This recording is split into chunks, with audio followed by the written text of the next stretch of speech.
जी हाँ, तो बेहद पेचीदा है ये मामला और इस मामले की तह तक जाने के लिए तमाम जो पेच है, तमाम जो सवाल यहाँ पर खड़े हो रहे हैं जो कि अनसुलझे हुए हैं, उनको सुलझाने की यहाँ पर ज़रूरत है। बॉलीवुड की हसीनाओं पर अंडरवर्ल्ड के सरगनाओं की नज़रें फिसलती रही हैं। एक वक्त हीरोइन बनने की हसरत लिए मुंबई पहुँचने वाली हसीनाएं बॉलीवुड में किस्मत चमकाने के लिए अंडरवर्ल्ड की महफिलों तक पहुंच जाती थीं।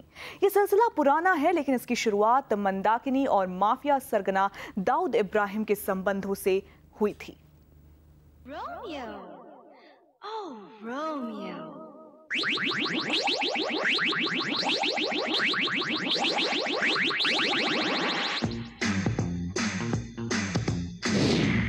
जिसके हुस्न के थे लाखों दीवाने, जिसकी अदा पर फिदा था जमाना,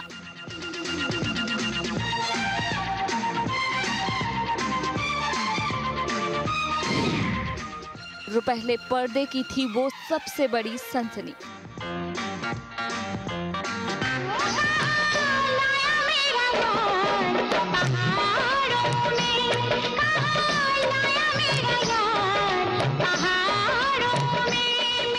जौहरी ने जब उसे पहचाना तो कोहनूर की तरह चमक उठी मंदाकिनी।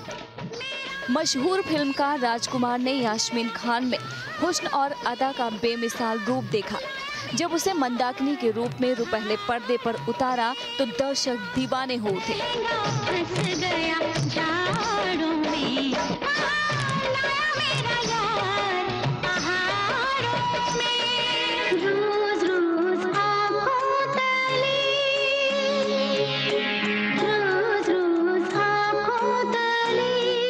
रातों रात बॉलीवुड की स्टार बन गई मंदाकिनी, जिसके लाखों दर्शक दीवाने थे। उसके आगे फिल्मों के ऑफरों के ढेर लग गए। अब तक जिस यास्मीन खान को कोई नहीं जानता था, वो देखते ही देखते हिंदी सिनेमा का सबसे सुनहरा सितारा बन चुकी थी।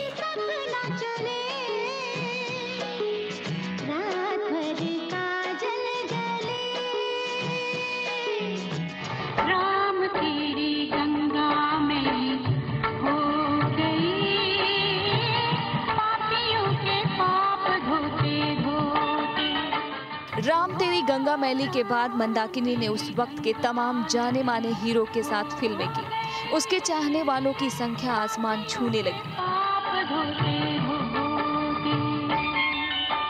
यहाँ तक कि अंडरवर्ल्ड डॉन दाऊद इब्राहिम भी उसका दीवाना बन बैठा।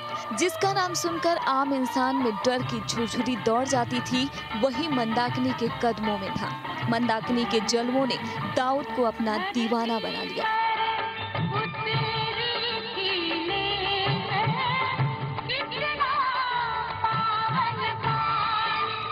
इसी रिश्ते की तासीर थी कि कोई भी फिल्मकार मंदाकिनी को काम देने से इनकार करने की हिम्मत नहीं जुटा पाता था।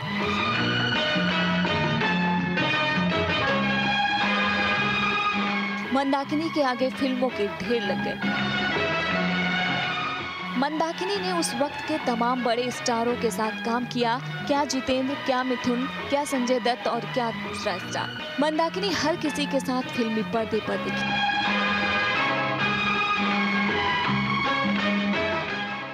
शारजाह में भारत पाकिस्तान के क्रिकेट मैच के दौरान दाऊद के साथ मंदाकिनी के रिश्ते जमाने के सामने आ गए। दर्शक दीर्घा में दाऊद के साथ बैठी मंदाकिनी की तस्वीरों ने दुनिया को हैरान कर दिया।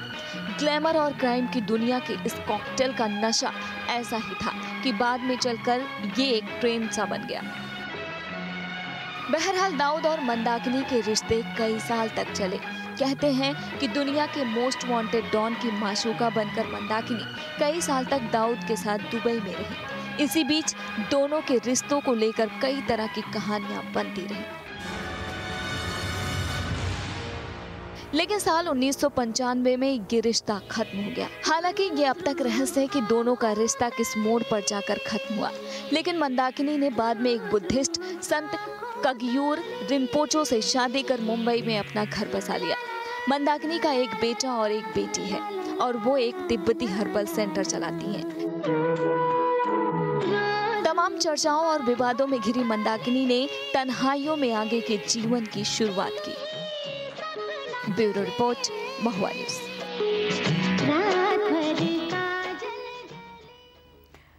बॉलीवुड और अंडरवर्ल्ड के कॉकटेल का नशा ऐसा है कि मंदाकिनी के बाद कई हसीनाएं इसकी शिकार हुईं।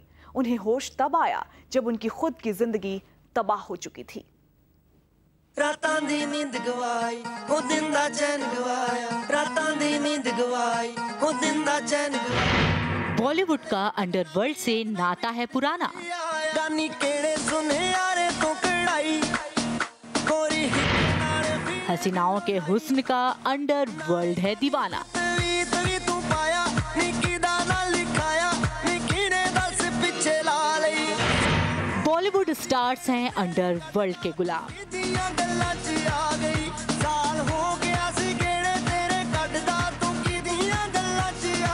इस बात में पूरी सच्चाई है। पर्दे के ये चमकते सितारे रियल लाइफ डॉन के दरबार में लगाते हैं हाजिरी। कई ऐसे सितारे हैं जो अंडरवर्ल्ड के संपर्क में रहे हैं। ऐसा ही एक नाम है मोनिका बेंदी का।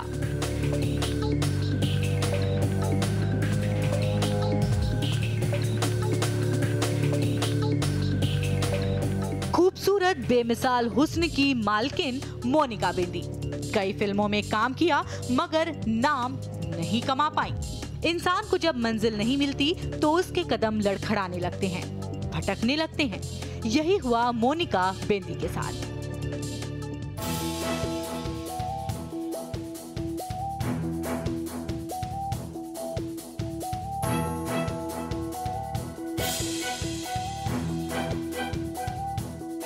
अंडरवर्ल्ड की मेहरबानी से कई फिल्में हासिल करने वाली मोनिका बेंदी फिल्मों में तो कामयाब नहीं हुई, लेकिन अंडरवर्ल्ड डॉन अब्बू सलेम की प्रेमिका बनकर चर्चाओं में जरूर आ गई।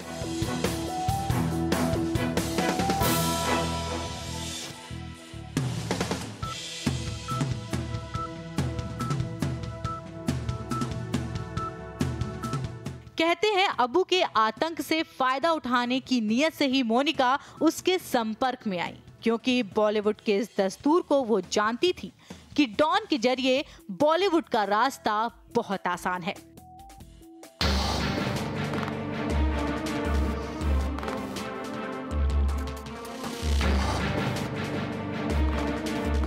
दोनों का रिश्ता इतना आगे निकल गया कि दोनों शादी के बंधन में बंधने को तैयार हो गए। दोनों अमेरिका में शादी करने को तैयार थे। इसके लिए मोनिका ने खास तैयारी भी कर ली थी। जब गोविंदा और संजय दत्त की फिल्म जोड़ी नंबर 1 की शूटिंग के दौरान मोनिका की मोहब्बत परवान चढ़ रही थी।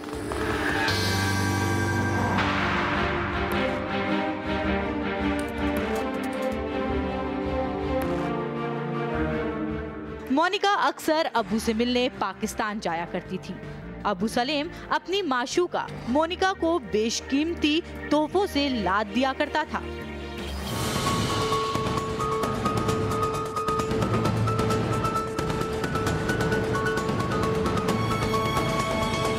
अब्बू सलेम जितना प्यार मोनिका को करता था उतना ही उसे पीटता भी था। कई बार उसने मोनिका पर हाथ उठाया।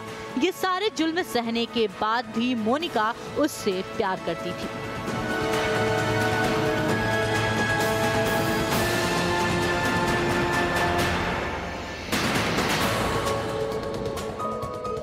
अब्बू सलेम शादीशुदा था।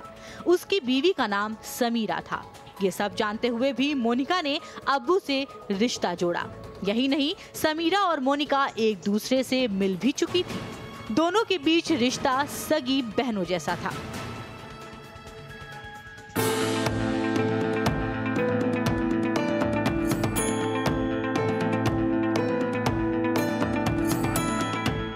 कहा जाता है कि इंसान की जिंदगी में एक वक्त बुरा आता है तो एक वक्त खुशियों का आता है। मोनिका ने जो गलतियां की उस पर मोनिका को भी पछतावा है।